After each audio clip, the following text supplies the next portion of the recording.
बच्चों, आज हम लोग 11th क्लास की फिजिक्स में तरलों के यांत्रिक गुण का लेक्चर नंबर 19 पढ़ने जा रहे हैं और आज हम लोग जानेंगे पृष्ठ ऊर्जा क्या होती है। तो किसी द्रव की पृष्ठ ऊर्जा समझने के लिए इसके पहले जो टॉपिक हम लोगों ने पढ़ा है कि लाप्लास ने ससंजक बल के आधार पर किस प्रकार से पृष्ठ तनाव की व्याख्या की है। अगर वो टॉपिक आपने बढ़िया से पढ़ा है तो ये समझ में आ जाएगा कि पृष्ठ ऊर्जा क्या होती है। हम समझाने का पूरा प्रयास करेंगे, थ्योरेटिकल टॉपिक है। तो जैसा कि लाप्लास ने बताया कि जब कोई भी द्रव का मुक्त पृष्ठ होता है, किसी बर्तन में अगर द्रव भरा हुआ है और उस द्रव का जो मुक्त पृष्ठ है, ये मान लेते हैं उसका द्रव का मुक्त पृष्ठ है, इस द्रव के मुक्त पृष्ठ से 10 की घात -9 मीटर गहराई तक, मतलब ये गहराई यहां तक है, इसकी यहां तक जितने भी अणु होते हैं द्रव के, जितने भी अणु होते हैं, यहां तक कि पृष्ठ वाले भी और इसके नीचे वाले भी, लेकिन कहां तक नीचे, 10 की घात -9 मीटर तक। इस रेंज को हम लोग नाम दिया था आणविक परास कहते हैं इसको, ठीक है ना। और तो इसके नीचे जितने भी, यहां तक जितने भी कण हैं द्रव के अणु हैं, उन सब पर नीचे की ओर यानी अंदर की ओर एक परिणामी ससंजक बल कार्य करता है सभी अणुओं पर। ऐसा नहीं है कि इसके नीचे वाले बल कार्य नहीं करता है, यहां जो अणु होते हैं इन पर भी बल, ससंजक बल काम करता है, लेकिन नेट जो बल होता है वो जीरो होता है, यानी इस पर नेट जो बल होगा वो जीरो आएगा। लेकिन 10 की घात -9 मीटर के नीचे तक जितने भी अणु होते हैं द्रव को, सब नीचे की ओर बल कार्य करता है, ठीक है ना। इस झिल्ली को हम लोग नाम दिया था पृष्ठीय झिल्ली कहते हैं, ठीक है, ऐसा लाप्लास ने बताया। उसके बाद जब हम इस पृष्ठ का क्षेत्रफल बढ़ाएं, मान लो हमने इस पृष्ठ का क्षेत्रफल बढ़ाया तो क्या होगा, देखो अब यहां से कहानी समझ में आया पृष्ठ ऊर्जा की, ये बात समझ में आ गया कि जितने भी द्रव होते हैं उनमें पृष्ठ से लेकर के 10 की घात -9 मीटर गहराई पे जितने कण होते हैं, सब पर नीचे की तरफ एक परिणामी ससंजक बल कार्य करता है, ठीक है ना। और अगर हम इस द्रव का पृष्ठ का क्षेत्रफल बढ़ाते हैं, यहां तक तो ये सब बल कार्य करना नीचे की तरफ है, ऊपर जाने से रोक रहे हैं, ये मतलब आप समझो। तो जब हम इसका पृष्ठ का क्षेत्रफल बढ़ाएंगे तो पृष्ठ का क्षेत्रफल कैसे बढ़ेगा, इस द्रव को अगर हम बड़े वाले बर्तन में डालें और तो पृष्ठ क्षेत्रफल कैसे बढ़ेगा, जब ये नीचे के जो अणु है वो उठ करके ऊपर आएंगे। तो ये जब अणु ऊपर आ रहे होंगे तो जैसे ही अणु यहां पहुंचेगा उस पर नीचे तरफ एक बल कार्य करने लगेगा, ये जो वाला जो अणु ऊपर पहुंचेगा उस पर नीचे तरफ एक बल कार्य करने लगेगा। तो इस तरीके से जैसे जैसे पृष्ठ का क्षेत्रफल बढ़ेगा वैसे वैसे द्रव के अंदर से अणु उठ करके ऊपर आते हैं, और जब ऊपर आएंगे तो इस जो नीचे तरफ बल कार्य कर रहा है उसके विरुद्ध कुछ कार्य करना पड़ेगा ऊपर तक आने के लिए। तो जो कार्य करना पड़ेगा, तो इसका मतलब है जो कार्य किया जाएगा वो इस अणु, जो पृष्ठ पर स्थित अणु उस पर इकट्ठा हो जाएगा, किस रूप में, स्थितिज ऊर्जा के रूप में। तो जब इकट्ठा हो जाएगा तो इसका मतलब जितने भी अणु ऊपर आएंगे, मतलब ये अणु यहाँ आया, यहाँ है, यहाँ से उठ करके ऊपर आ रहा है, तो जब यहाँ आएगा इसकी रेंज में आएगा 10 की घात -9 मीटर की रेंज में, तुरंत इस पर नीचे तरफ बल कार्य करने लगेगा। उसके बावजूद भी इसको ऊपर जाना है, तो इसका मतलब इस आकर्षण बल के विरुद्ध कुछ काम करेगा। कौन सा आकर्षण बल है, ससंजक बल, जो नीचे वाले अणुओं द्वारा लगाया जा रहा है। तो यहाँ पर पहुंचा, उस पर उसने कुछ कार्य किया। ऐसे सारे जो अणु नीचे से उठ करके ऊपर आते हैं पृष्ठ क्षेत्र को बढ़ाने पर, तो उन पर स्थितिज ऊर्जा कुछ अतिरिक्त रहती है जो कार्य करके उन्होंने प्राप्त किया है। तो इसका मतलब द्रव के पृष्ठ पर जब किसी द्रव का क्षेत्रफल बढ़ाया जाएगा तो उसके पृष्ठ पर कुछ अतिरिक्त ऊर्जा भी होती है, ठीक है ना, जो ससंजक बल के विरुद्ध कार्य करने में प्राप्त करते हैं वो। तो इसका मतलब जो अतिरिक्त ऊर्जा मिली है पृष्ठ पर अणुओं को, इस अतिरिक्त ऊर्जा को ही हम लोग कहते हैं द्रव की पृष्ठ ऊर्जा। ये परिभाषा आपको इस तरीके से लिखनी है, जब किसी द्रव के मुक्त पृष्ठ का क्षेत्रफल बढ़ाया जाता है, मतलब अगर बढ़ाया जाएगा तब की कहानी समझ में आती है, उसके पहले तो ये सिचुएशन रहती, नहीं बढ़ाया जाएगा तो जितने भी पृष्ठ के नीचे 10 घात -9 मीटर की गहराई तक इतने बार सब पर नीचे तरफ बल कार्य करता है, ठीक है ना, और उस बल के कारण ये ऊपर नहीं जा पाते। लेकिन जब पृष्ठ का क्षेत्रफल बढ़ाओगे तो ये मजबूरी है, ऊपर को जाना पड़ेगा तभी पृष्ठ क्षेत्रफल बढ़ेगा। तो जब बढ़ेगा तो इस आकर्षण बल के विरुद्ध कुछ कार्य करना पड़ेगा, और जो कार्य किया जाएगा वही उस पृष्ठ परिस्थानों में स्थितिज ऊर्जा के रूप में संचित हो जाएगा। तो संचित हो जाएगा तो इस जो अतिरिक्त ऊर्जा जो इकट्ठा हो गई इसको ही हम लोग क्या कहते हैं, पृष्ठ ऊर्जा। तो इस तरीके से आप भाषा बनाएंगे। जब किसी द्रव के मुक्त पृष्ठ का बढ़ाया जाता है, द्रव के अंदर से अणु द्रव के पृष्ठ की ओर आते हैं, अंदर से ऊपर तरफ आएंगे तो पृष्ठ बढ़ेगा। इसके लिए अणुओं पर नीचे की ओर कार्य करने वाले संसंजक बल के विरुद्ध कुछ कार्य करना पड़ता है। जो कार्य बल नीचे तरफ लग रहा है उसके विरुद्ध कुछ कार्य करना पड़ता है। यही कार्य पृष्ठ पर स्थित अणुओं में स्थितिज ऊर्जा के रूप में संचित हो जाता है। जो कार्य करेंगे वो कहां चला जाएगा, बेकार नहीं जाएगा, वो कहां इकट्ठा हो जाएगा, स्थितिज ऊर्जा के रूप में उसके पृष्ठ पर जो अणु होंगे, जो पृष्ठ पर आएगा वो इकट्ठा हो जाएगा। इससे स्पष्ट होता है कि द्रव के मुक्त पृष्ठ पर स्थित अणु अपनी स्थिति के कारण ऊपर नीचे से ऊपर गए, अपनी स्थिति बदली, तो स्थिति के कारण कुछ अतिरिक्त ऊर्जा रखते हैं। द्रव के मुक्त पृष्ठ की स्थितिज ऊर्जा को द्रव की पृष्ठ ऊर्जा कहते हैं। ये परिभाषा आप देख सकते हैं द्रव की पृष्ठ ऊर्जा। इसके बाद इसमें एक चीज और समझना है कि जब किसी द्रव का क्षेत्रफल बढ़ाया जाएगा तो द्रव के पृष्ठ पर जो मुक्त पृष्ठ होगा इस पर जो स्थितिज ऊर्जा है वो तो बढ़ जाएगी, लेकिन इसकी आंतरिक ऊर्जा में कमी भी आती है। जब किसी द्रव का पृष्ठ का क्षेत्रफल बढ़ाया जाता है तो पृष्ठ ऊर्जा तो बढ़ती है, लेकिन इसकी आंतरिक ऊर्जा में कमी आ जाती है। क्यों?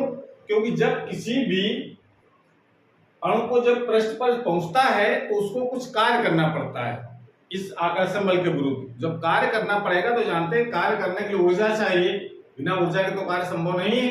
तो जब ऊर्जा चाहिए तो ऊर्जा कहां से और ये प्राप्त करेंगे ऊपर जाने के लिए, तो वो ऊर्जा कहां से मिलती है, इस द्रव की ऊष्मीय ऊर्जा से वो ऊर्जा प्राप्त करते हैं। तो जब ऊष्मीय ऊर्जा से ऊर्जा प्राप्त कर लेंगे तो ऊष्मीय ऊर्जा क्या कम हो जाएगी, कम का मतलब उसका टेम्परेचर कम हो जाएगा। तो इसका मतलब कह सकते हैं उसकी आंतरिक ऊर्जा कम हो जाएगी, अर्थात वो ठंडा हो जाएगा द्रव।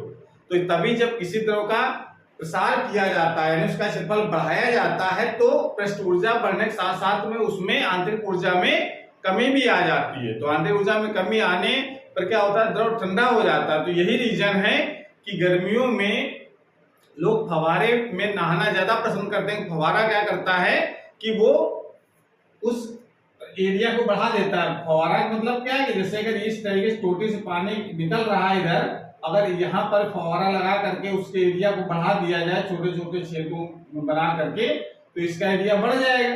जब एरिया बढ़ जाएगा तो इसका मतलब है कि उसकी जो आंतरिक ऊर्जा है वो कम हो जाएगी, उसका टेम्परेचर कम हो जाएगा। तो हमको वो पानी कैसा लगेगा, ठंडा लगेगा। ठंडा लगना गर्मियों में ठंडा लगना अच्छा लगता है। इस कारण से फव्वारे में नहाना ज्यादा ठंडा महसूस होता है, यानी ज्यादा अच्छा लगता है। तो इस तरीके से एग्जाम में पूछ लिया जाता है कि फव्वारे में नहाने से ठंडक महसूस क्यों होती है। तो उसका रीजन आपको बताना है कि जब फव्वारे से नहाने से क्या होता है, जब पृष्ठ क्षेत्रफल बढ़ता है तो उसकी आंतरिक ऊर्जा में कमी आ जाती है, जिसके कारण द्रव ठंडा हो जाता है। ठीक है, तो ये रीजन आप लिख सकते हैं। तो इस तरीके से आप समझ सकते हैं द्रव की पृष्ठ ऊर्जा का क्या मतलब होता है। ठीक है ना, तो ये परिभाषा नोट कर लीजिए, उसको याद करना है समझ करके जो हमने बात बताई है। उसके बाद हेडिंग लगाएंगे इसके बाद कि जो पृष्ठ ऊर्जा है, एक चीज देखिए इसमें क्लियर हो रही है कि पृष्ठ ऊर्जा का जो मान है, पृष्ठ ऊर्जा देखिए इसमें जो पृष्ठ ऊर्जा है, पृष्ठ ऊर्जा क्या है, किया गया कार्य है जो संसंजक बल के विरुद्ध हुआ है। अब कार्य कितना हुआ, जितना उसका क्षेत्रफल बढ़ा। भाई अगर क्षेत्रफल बढ़ेगा, क्षेत्रफल जितना ज्यादा बढ़ेगा पृष्ठ ऊर्जा उतनी ज्यादा होगी। भाई उतना ही ज्यादा कार्य करेगा तो उतनी ज्यादा अतिरिक्त ऊर्जा आ जाएगी। और क्षेत्रफल बढ़ाने में जो कार्य किया जाएगा, जो कार्य किया जाएगा वही पृष्ठ ऊर्जा होती है। मतलब जितनी ज्यादा पृष्ठ पर जाएंगे और ज्यादा कब जाएंगे, जब ज्यादा क्षेत्रफल बढ़ेगा। क्षेत्रफल जितना ज्यादा बढ़ेगा उतना ज्यादा कार्य करना पड़ेगा।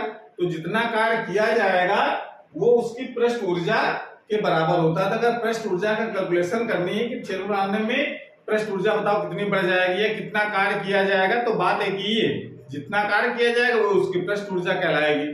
तो अगली हेडिंग हमारी बहुत इंपॉर्टेंट रहेगी कि जो द्रव के पृष्ठ से बढ़ाने में किया गया कार्य का व्यंजक प्राप्त करना है लिखा हो, या फिर पृष्ठ ऊर्जा तथा पृष्ठ तनाव में क्या संबंध होता है। तो अगला टॉपिक हमारा यही रहेगा, तो इसको हेडिंग लगा लीजिए।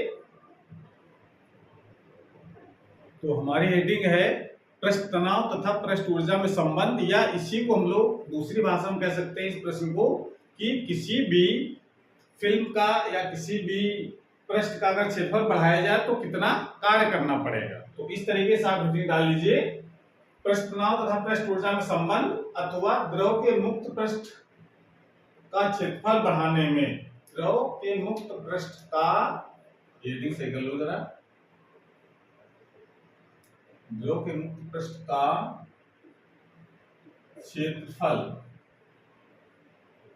बढ़ाने में किया गया कार्य।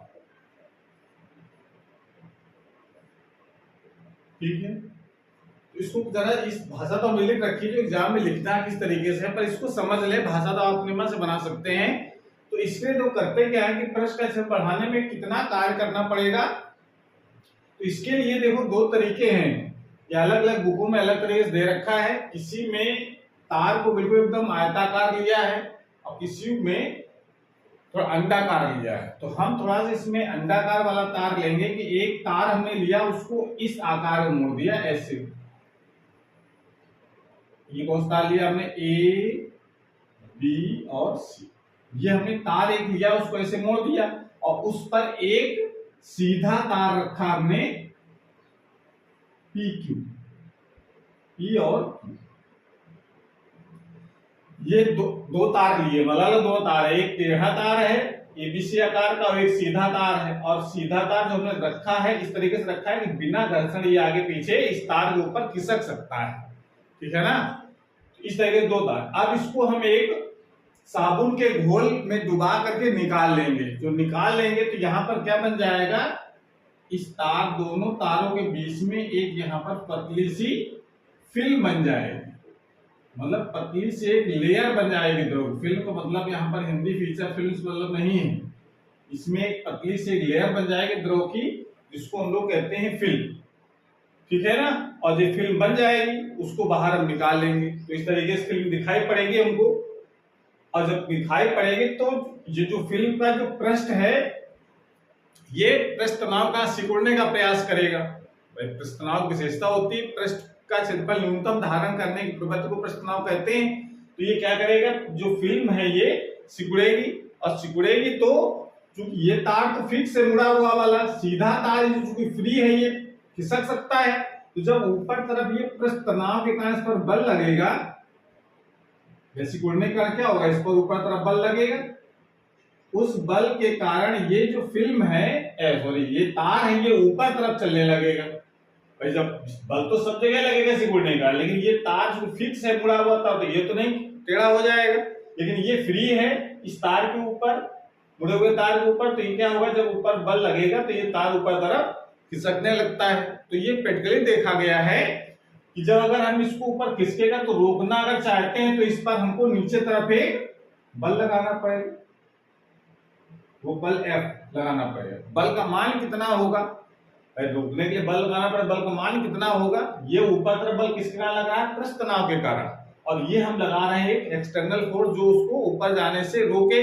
अब रोकने के लिए देखा जाता है कि जो बल का जो मान है वो इस फिल्म जो बनी हुई है उसकी लंबाई जो इस तार के संपर्क में है उसकी लंबाई के अनुक्रमानुपाती है। मतलब कहने का ये कि जैसे ये तार अगर यहां है तो इसकी लंबाई यहां से यहां तक है, कि जब ये तार खिसक करके मान लो यहां पहुंच गया इस जगह, यहां से यहां, तो अब लंबाई देखो यहां से यहां तक तार की रहेगी, तो लंबाई क्या हो गई, कम हो गई, जो उसकी फिल्म के संपर्क में है, ठीक है ना। और ऊपर चला जाएगा, यहां रखेंगे तो देखा कि और कम हो गई, तो और फिल्म की लंबाई और कम हो गई। तो इसका मतलब कहीं देखा जाता है कि जितनी ज्यादा फिल्म की लंबाई संपर्क में बल उतना ही ज्यादा लगाना पड़ेगा, यानी जो लगाया गया जो बल है साम्यावस्था में रखने के लिए कह सकते हैं या रोकने के लिए कह सकते हैं, उतना ज्यादा बल लगाना पड़ेगा जितनी ज्यादा उसकी फिल्म होगी, यानी फिल्म की लंबाई के अनुक्रमानुपाती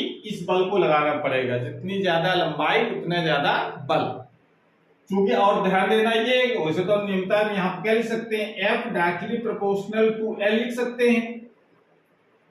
लंबाई जितनी ज्यादा होगी बल उतना ज्यादा लगाना पड़ेगा। हमने वाले फिल्म इसके बीच बनाई होती तो लंबाई ज्यादा होती फिल्म की इस तार के संपर्क में, तो एफ उतना ही ज्यादा होता। लेकिन समस्या यहाँ पर आ रही है कि यहाँ फिल्म में दो पृष्ठ हैं। भाई फिल्म बनाई गई तार के बीच में, तो जैसे ये मतलब फिल्म बन गई तो इधर भी एक पृष्ठ होगा, एक इधर भी होगा, दोनों तरफ भी, आगे भी पीछे भी। तो जब दो पृष्ठ होंगे तो इसका लंबाई भी इसके संपर्क में दो लंबाइयां होंगी। तो इसका मतलब यहाँ पर आपको 2l लंबाई के अनुक्रमानुपाती करना है, ठीक है ना। तो ये चीज को जरा हमको यहाँ पर लिखना है भाषा के रूप में। हमने तो क्या लिखा है, माना द्रव की एक फिल्म मुड़े हुए तार एबीसी तथा उस पर बिना घर्षण के खिसकने वाले सीधे तार पीक्यू के बीच बनाई गई है। तो एक द्रव फिल्म बना ली। द्रव के पृष्ठ तनाव के कारण फिल्म का मुक्त पृष्ठ सिकुड़ता है। मुक्त पृष्ठ, द्रव का मुक्त पृष्ठ सिकुड़ता है, जिसके कारण तार PQ ऊपर की ओर चलने लगता है। भाई ये प्रश्न क्या ऊपर तरफ चलेगा, ये तो चलने लगता है। तार को साम्य अवस्था में रखने के लिए, साम्य अवस्था में रोकने के लिए एक बाह्य बल F नीचे को लगाना पड़ता है। इस बल F का मान तार PQ के संपर्क में फिल्म की लंबाई L के अनुक्रमानुपाती होती है। अब यहाँ चूंकि दो मुक्त पृष्ठ है, इस कारण से यहाँ 2l, जहां पर एक ही मुक्त पृष्ठ होता है तो सिर्फ l का मल्टीप्लाई कराते हैं, ठीक है ना। तो इसका मतलब यहाँ पर आपको इसे क्या लिखना है, चूंकि इस फिल्म में दो पृष्ठ होते हैं, दो पृष्ठ हैं, इस कारण से f जो डायरेक्टली प्रोपोर्शनल किसकी होगा, 2l सिर्फ इसके कारण इसमें दो पृष्ठ हैं इस कारण से। और जब इस चीज को जब हटाएंगे तब यहाँ पर एक बराबर और एक कांस्टेंट लगाते हैं। वो कांस्टेंट कौन सा लगाया जाएगा, t इंटू 2l। जहां पर t जो है इसको समीकरण में 1 डालेंगे, और जहां जो t लिखा गया वो क्या चीज है, जहां t एक नियतांक है जिसे द्रव का पृष्ठ तनाव कहते हैं। इस तरीके से हम लोग समझ सकते हैं इसको कि कितना बल लगेगा, यानी ऊपर तरफ कितना बल लगेगा इसको रोकना चाहते हैं तो पृष्ठ तनाव के कारण T इंटू 2l, इतना बल ऊपर तरफ लगेगा और नीचे तरफ उतना ही बल लगाएंगे तब ये साम्यावस्था में आएगा, ठीक है। अब आगे क्या करना है जरा इतना नोट कर लो पहले।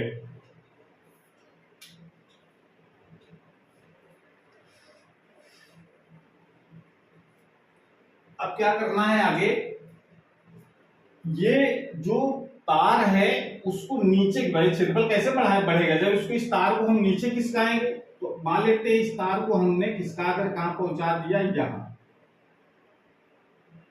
और कितना नीचे खिसका दिया हमने, बहुत सूक्ष्म डिस्टेंस खिसकाई है, डेल्टा x इतना खिसका दिया। तो कितने बल खिसका रहा है, F बल से।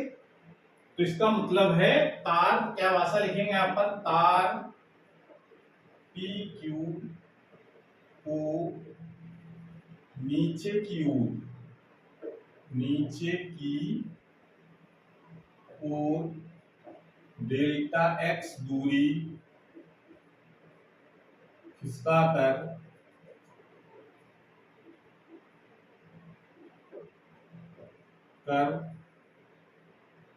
फिल्म का क्षेत्रफल बढ़ाने में, फिल्म का क्षेत्रफल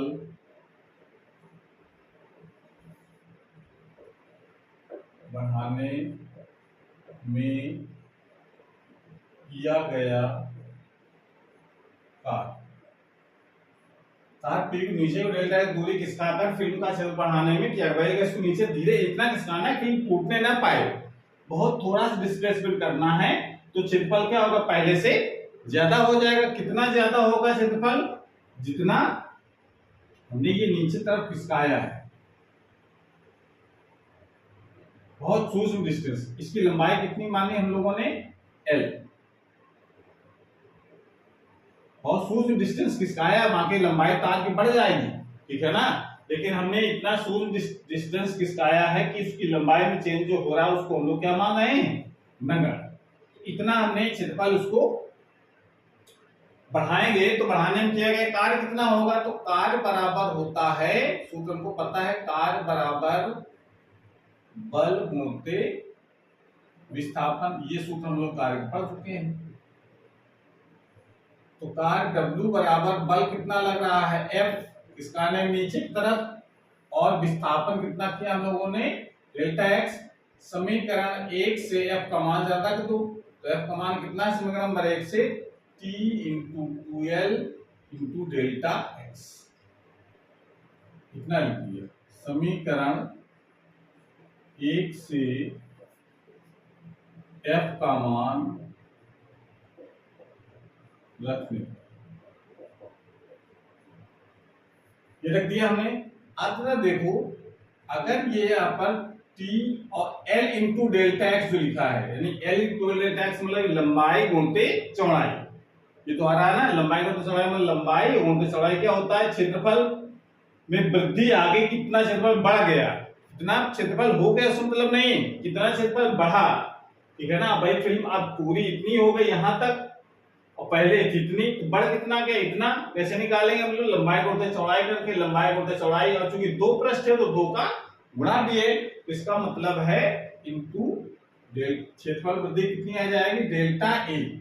ये जो फार्मूला निकल करके आया है, या इसको T बना लिख सकते हैं W अपॉन डेल्टा ए।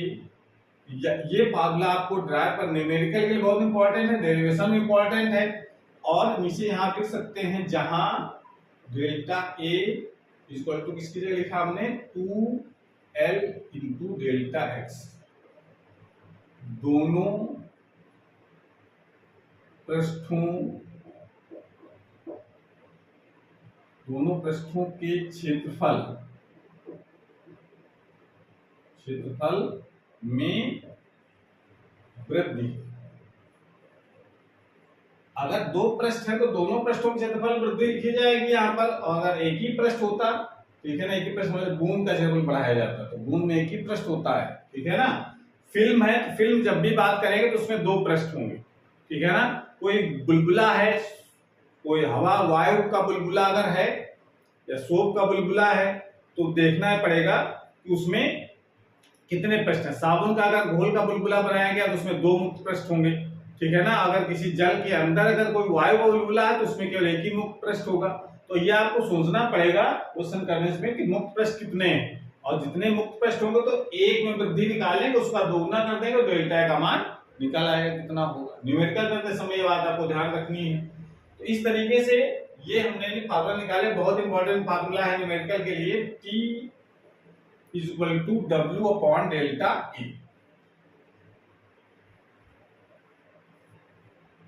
ठीक है ना, या W बराबर T डेल्टा ए। जितना कार्य किया जाए वो उसकी पृष्ठ ऊर्जा कहलाती है। अगर पृष्ठ ऊर्जा की बात करें तो किसके बराबर लिखा जाएगा, T इंटू डेल्टा ए के बराबर, ठीक है ना। एग्जाम में साथ में प्रश्न आता है कि किसी भी फिल्म का मुक्त पृष्ठ बढ़ाने में क्या कार्य, तो व्यंजक प्राप्त कीजिए, साथ में बताइए इसके आधार पर पृष्ठ तनाव को कैसे परिभाषित करेंगे। तो पृष्ठ तनाव परिभाषा भी हम लोग यहां से लिख सकते हैं। कैसे लिखा जाएगा, इस समय 140 समीकरण नंबर 2। अब समीकरण नंबर 2 में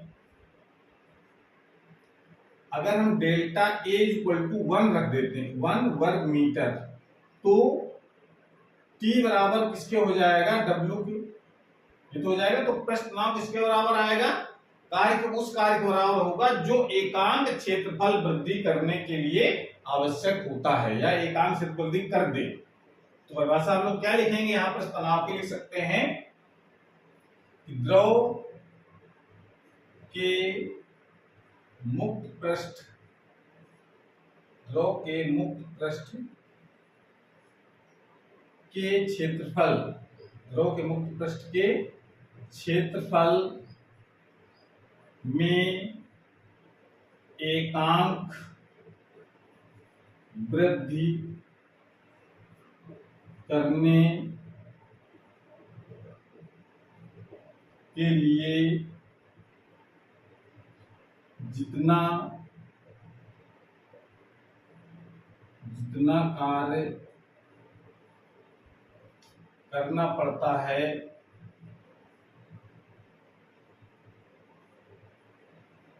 उसे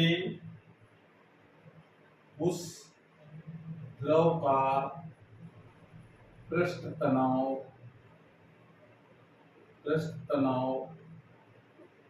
कहते हैं।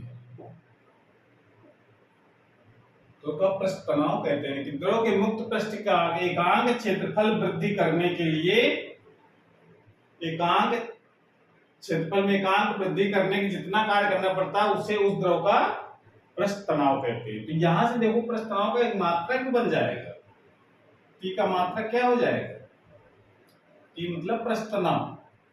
यहां से मात्रक बन जाता है कि जूल प्रति मीटर स्क्वायर। यहां से एक मात्रक और बन जाता है। एक तो हम लोग मीटर प्रति मीटर जानते ही है, साथ में एक जूल पर मीटर स्क्वायर। वहां हमने परिभाषा लिख पाया, वहां मात्रक लिख पाया था, तो वो मात्रक कहां से बन करके आया है? जूल प्रति मीटर स्क्वायर। ये इस वाले भाग होता है टी बराबर डब्ल्यू अपॉन डेल्टा ए से। तो इस प्रकार से हम परिभाषा लिख सकते हैं। इसकी भाषा अलग अलग हो सकती है। इस हमने डब्ल्यू बराबर टी बराबर डब्ल्यू लिखा है, तो इस परिभाषा इस बात लिख सकते हैं किसी द्रव का पृष्ठ तनाव उस कार्य के बराबर होता है जो उस द्रव के मुक्त पृष्ठ का क्षेत्रफल में एकांक वृद्धि करते। ये परिभाषा भी लिख सकते हैं हम लोग इस तरीके से। ये बहुत इंपॉर्टेंट डेरिवेशन फॉर्मूले जो लिखा गया है वो न्यूमेरिकल बहुत ही इंपॉर्टेंट है। इस कारण से आपको बढ़िया से तैयार करना है, ठीक है ना। तो आज क्लास हम समाप्त करते हैं। अगली क्लास में हम लोग नए टॉपिक के साथ आएंगे। तब तक पढ़ाई करते रहिए। All the very best.